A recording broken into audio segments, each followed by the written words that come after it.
احمد پور شرکیہ کے نوہائی علاقے تھانہ دھورکوٹ کی حدود موضع نوناری میں 17 سالہ نوجوان کے مبینہ اغوا کا معاملہ سنگین صورتحال اختیار کر گیا۔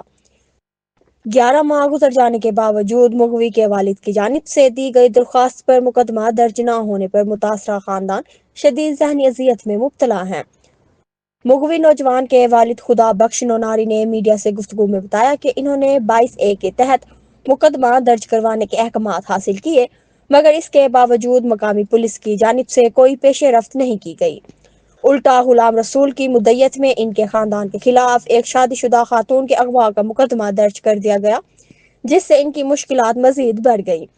خدا بخش نوناری نے ڈسٹرکٹ بھاولپور انتظامیہ اور اعلیٰ حکام سے اپیل کی ہے کہ ان کے بیٹے کے اغوا کا مقدمہ فوری طور پر درج کیا جائے، مغوی کو بازیاب کرایا جائے اور شفافیت تحقیقات کروائی جائے۔ علاقائی سماجی حلقوں نے بھی اس واقعے پر تشویش کا اظہار کرتے ہوئے اعلیٰ سطح کی انکوائری کا مطالبہ کیا۔